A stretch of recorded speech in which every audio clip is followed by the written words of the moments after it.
Engaging Voices, Tales of Morality and Meaning in an Age of Global Warming by Roger Gottlieb. Introduction, the stories of Samuel Prana. I have been giving lectures at universities, civic groups, churches on religion and the environment, on the environmental crisis, on the morality and politics of what we face. I was pretty good at it, had a pretty polished speech, and thought I really knew everything that needed to be known. And then one day a man came up to me and really changed the way I looked at these things.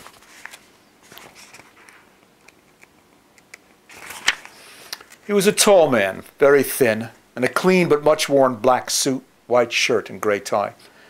He had the largest eyes I had ever seen, a blue so dark they were nearly black, rarely blinking, and fixed on my face with a concentration that was almost frightening.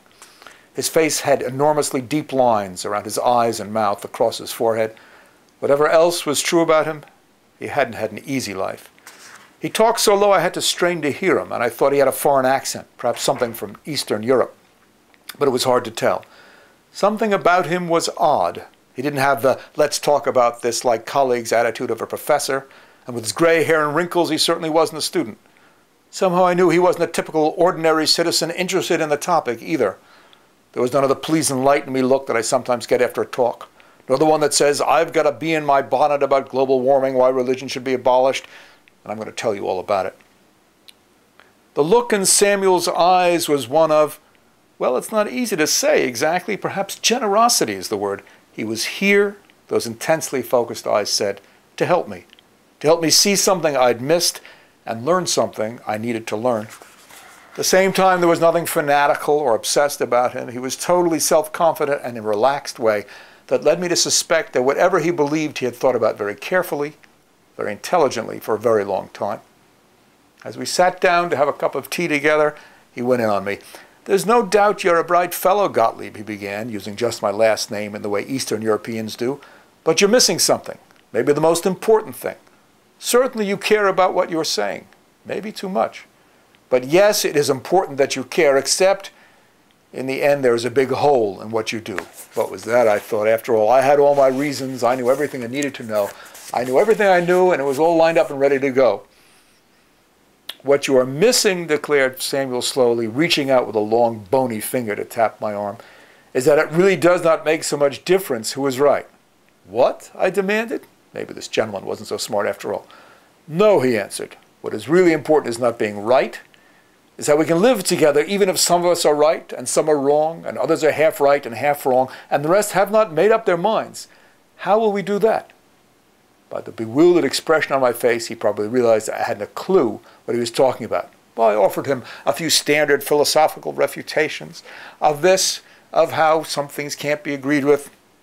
He just nodded his head and looked at me sadly.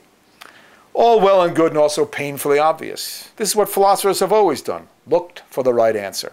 Started with Socrates, who did so well in Plato's dialogues that the people he argued with always seemed not to know what is going on. Most of the time, all they can say is, I see, Socrates. And Plato set the stage for what followed, thinker after thinker telling us that he, unlike all the ones who preceded him, had the real truth. And so on. And for our religious people, it was even worse. The biblical God tells the Jews, do it this way, no argument. And so we will be like God. We will tell you what is right and wrong, what is the blessing and what is the curse. So everyone does this, the preachers, political activists, and talk show hosts. Every newspaper editorial and presidential press conference. My position over yours, my values to dominate society, my view of God and heaven and ethics. So I asked gently, what's wrong with that? What is wrong is that it does not answer the question I just asked you. How are we to live together, talk together, when we do not agree? Well, I pointed out that there's some people who you just can't agree with them. They come at you with a gun. There's the Hitler. There's all that kind of thing. What are we to do about them? Please do not talk to me about all the unreasonable, crazy, violent people. But always remember this, wherever you draw the line and put some people outside it, call them Nazis, fundamentalists, Al-Qaeda, imperialists, the ruling class, global corporations, military dictators, communists, radicals, street huggers, meat eaters. Wherever you draw the line, there will be some people still on your side of the line. Tell me, how will you talk to them when you disagree? The more frightened you get that the people on your side maybe are really on the other side, the more you want to prove them wrong. All of a sudden, these people also will be people who must be controlled, overcome, shut out, coerced. You will draw your line closer and closer until there's just you and 7 other people who think exactly like you. Do not go rushing to talk to me about Hitler, he went on. Is Hitler right around the corner, breathing down your neck? No, Hitler is in the past. Hitler is finished and known. Are you finished? Have you nothing to learn? Are you willing to respect other people to the point where you find some truth in what they say? If you cannot, how will you be in a community with them? And how will you learn what you need to learn about yourself? The key to moral conversation is that you and the other people are not finished. You're in the process of becoming. That is why you talk. Not just to pound out the same old ideas over and over, but to change, to grow. That is what makes a moral community. That is what you do before you turn to the laws and the guns and the shaming of all the ones you despise.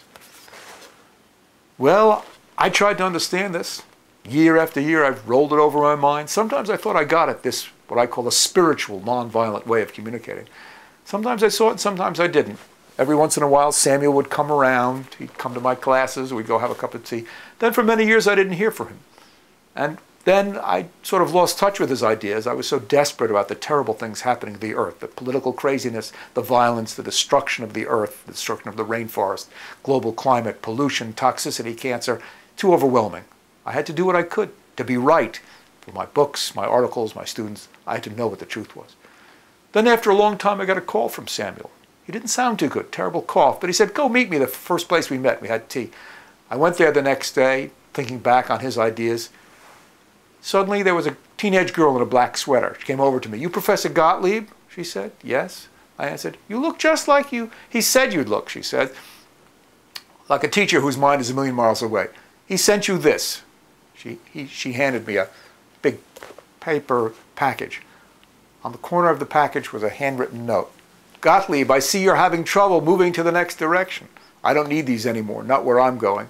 Take them, maybe they'll help. Don't be afraid to change. Samuel. I tore open the package. It was the stories that follow.